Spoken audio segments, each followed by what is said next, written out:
Mji mkuu wa Libya, Tripoli, umetikiswa na milio mizito ya risasi na mapigano makali kufuatia kuuawa kwa kiongozi mwenye ushawishi mkubwa wa kundi la kijeshi lililoungwa mkono na serikali linalojulikana kama Stability Support Apparatus, Abdelghani al-Kilki maarufu kama Geniwa.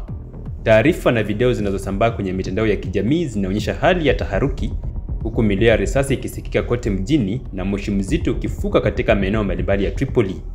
Majengo kadhaa yameripotiwa kushambuliwa, huku vikosi hasimu vikichukua maeneo ya kambi ya kundi hilo. Kwa kujibu hali hiyo, mamlaka za Tripoli zimetangaza tahadhari kali na kuwaagiza raia kubaki majumbani kwao ili kuepuka madhara zaidi. Hii ni baada ya mapigano makubwa kulipuka katika maeneo ya kati na magharibi mwa mji, yakihusisha silaha nzito na magari ya kivita. Kwa mujibu wa mashuhuda, misafara ya kijeshi imeonekana ikielekea Tripoli kutoka maeneo ya karibu, ikiwa ni ishara ya maandalizi ya mapigano ya muda mrefu. Uwanja wa ndege wa Tripoli pia umeathirika na ndege nyingi kuelekea upya kwenda mji wa Misrata ulioko magharibi mwa Libya. Huduma za dharura zimeripoti kwamba watu wasiopungua 6 wamejeruhiwa katika mapigano hayo hadi sasa. Hospitali kadhaa zimewekwa katika hali ya tahadhari ili kuhudumia majeruhi, huku hali ya usalama ikizidi kuzorota. Libya imekuwa katika hali ya mivutano ya kisiasa na kijeshi tangu kuangushwa kwa utawala wa Muammar Gaddafi mwaka 2011. Makundi ya wanamgambo yamekuwa yakigombania udhibiti wa maeneo muhimu, hasa Tripoli, jambo linaloendeleza hali ya ukosefu wa utulivu wa kudumu. Al-Kilki alikuwa mkuu wa Stabilization Support Apparatus, chombo cha usalama kinachofanya kazi chini ya baraza la rais la Libya, likiwa na utii wa serikali ya makubaliano ya kitaifa inayoongozwa na Abdul Hamid Dbeibeh. Uchokozi na mapigano makali yamezuka kati ya kundi la wanamgambo waliokuwa waaminifu kwa Al-Kilki na wapiganaji kutoka Misrata, mji wenye nguvu kijeshi magharibi mwa Libya. Mapigano makuu yameripotiwa karibu na mji wa ndege wa Al-Hadid, ambapo milio mikali ya risasi na mizinga imesikika. Uwanja wa ndege wa Mitiga, uwanja mkuu wa kimataifa wa Tripoli, ulilazimika kusimamisha safari na kuhamisha ndege kutokana na tishio la mapigano kuenea karibu. Vikundi vyote viwili vinavyopigana vinaungwa mkono na serikali ya magharibi ya Libya, yani GNA. Hata hivyo, Libya imegawanyika.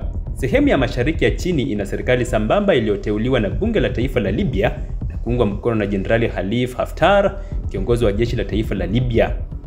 Mashariki haijahusishwa moja kwa moja na mzozo huu wa sasa, lakini inafuatilia kwa makini ikizingatiwa mvutano wa zamani kati ya Haftar na serikali ya Dbeibeh. Mauaji ya Al-Kilki yanaonyesha mpasuko mkubwa ndani ya muundo wa usalama wa Tripoli, ambapo makundi ya wanamgambo wenye silaha yamegeuka kuwa kama serikali ndogondogo zenye mamlaka ya kijeshi. Wakati makundi yanayodai kuwa upande mmoja yakianza kushambuliana, Libya inaingia kwenye awamu nyingine ya vita vya wenyewe kwa wenyewe vya ndani kabisa, si kati ya mashariki na magharibi tu, bali ndani ya serikali moja yenyewe. Ghasia ndani ya Tripoli huweza kuimarisha nafasi ya Haftar, ambaye sasa anaweza kuonekana kama mbadala wa udhabiti kwa baadhi ya mataifa ya nje na hata kwa raia wanaochoshwa na machafuko. Mipango ya uchaguzi na umoja wa kitaifa inaweza kudidimia tena kama vurugu hizi hazitadhibitiwa haraka. Libya inakumbwa na mgogoro wa muundo wa dola dhaifu, migawanyiko ya kikabila na kijeshi, pamoja na ushawishi wa mataifa ya nje.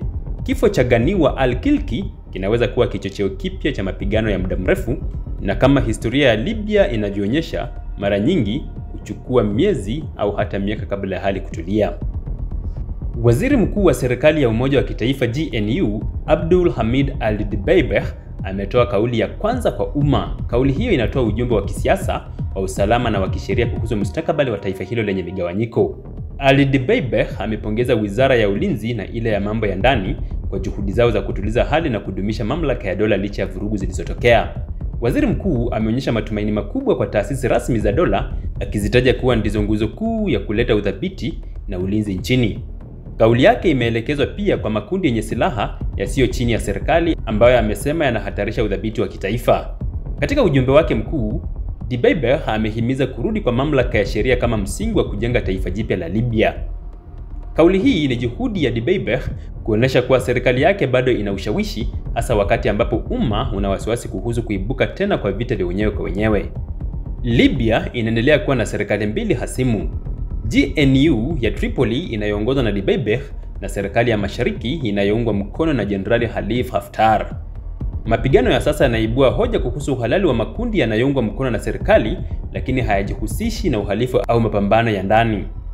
Kauli hii pia ni onyo kwa makundi ya silaha yaliyokuwa washirika wa serikali lakini sasa yanaonyesha uasi au tamaa ya mamlaka. Dbeibeh anajaribu kufungua milango ya kuendelea kwa dual power ndani ya serikali.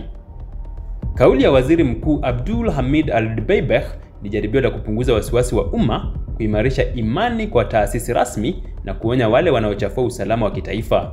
Hata hivyo, changamoto kuu inasalia. Je, serikali ina uwezo wa kweli wa kudhibiti vikundi vyote vya silaha na kuunganisha taifa? Nitupia maoni yako kwenye comment section bila kusahau kusubscribe, kulike pamoja na kucomment kwenye makala zetu.